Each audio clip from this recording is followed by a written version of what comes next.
अस्सलाम वालेकुम। आप देख रहे हैं टेल्स टॉक। उम्मीद है सब खैरियत से होंगे।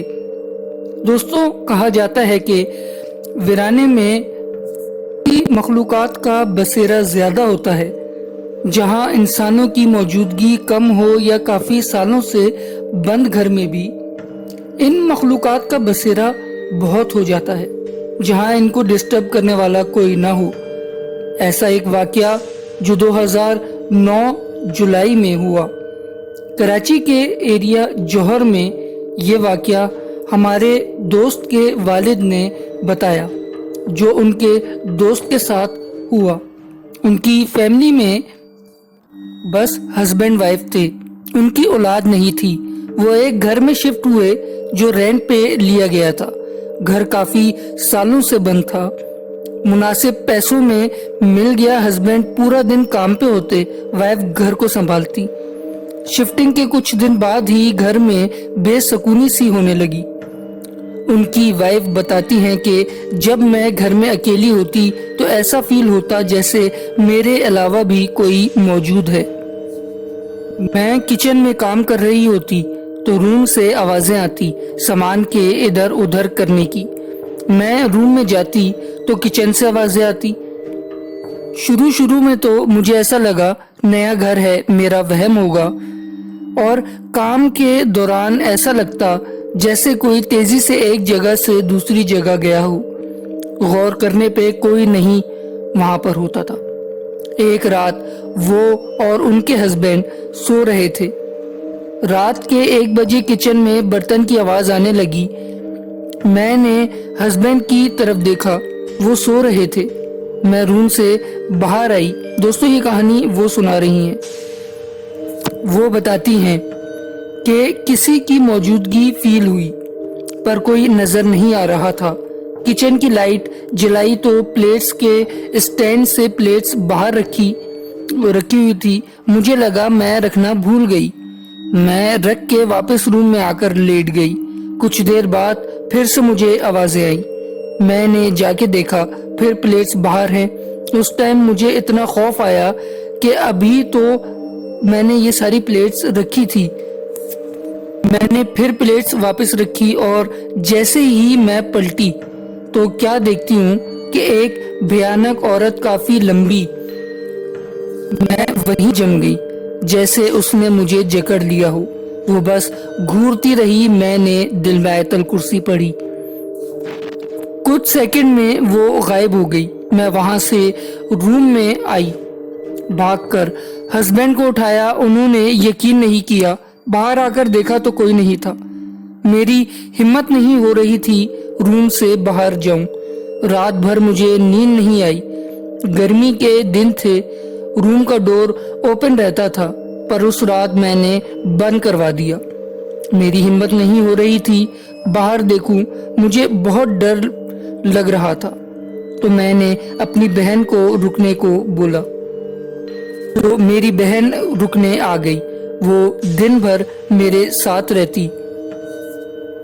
जब मेरे हस्बैंड घर आ जाते तो वो अपने घर चली जाती। रोज रात को ये सब मेरे साथ हो रहा था। ये चीजें बढ़ती गईं और दिन में भी मामलात शुरू हो गए। मेरी बहन मेरे साथ घर पे ही थी। मैं किचन में काम कर रही थी। मेरी बहन मेरे पास आई और कहने लगी कि मुझे छत पे से कपड़े उतार कर लाने हैं, आप भी चलें, नीचे अकेली ना रहें। मैं उसके साथ छत पे जाने लगी। वो मेरे आगे चल रही थी।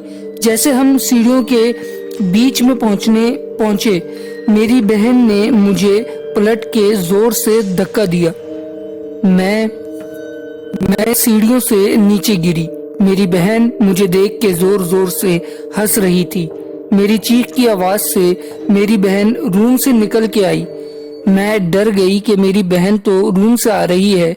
मैंने सीढ़ियों पे देखा तो वहां कोई नहीं था। ये देखकर मैं बेहोश हो गई। जब मेरी आंख खुली, शाम हो रही थी। मैं अपने बिस्तर पे लेटी। मेरी बहन, मेरे हस्बैंड मेरे पास खड़े रहे। میرے ہسبینڈ کافی پریشان ہونے لگے میری بات سن کے۔ انہوں نے یقین نہیں کیا، کہنے لگے تمہارا پاؤں پھسل گیا ہوگا، تم آرام نہیں کرتی اس لیے ایسا فیل ہوتا ہے تم کو۔ میرے ہاتھ پاؤں میں کافی چوٹ آئی تو اس رات میں نے اپنی بہن کو رات میں رکنے کے لیے بولا۔ میرے ہسبینڈ دوسرے روم میں سو رہے تھے، میں اپنی بہن کے ساتھ ایک روم میں سو رہی تھی کہ اچانک میرے ہسبینڈ کے چیخنے کی آواز آئی۔ میں اور میری بہن اٹھ کے گئے تو دیکھا میرے ہسبینڈ خوف کے مارے دیوار سے لگ کے بیٹھے ہیں۔ پوچھنے پہ بتایا کہ میں سو رہا تھا، اچانک میری آنکھ کھلی تو ایک بھیانک عورت میرے اوپر بیٹھی میرا گلا دبا رہی تھی۔ میں نے بہت کوشش کی ہٹانے کی، پر میرے ہاتھ پاؤں ہل نہیں رہے تھے، نہ آواز نکل رہی تھی۔ میں نے دل میں دعائیں پڑھی تو وہ غائب ہو گئی۔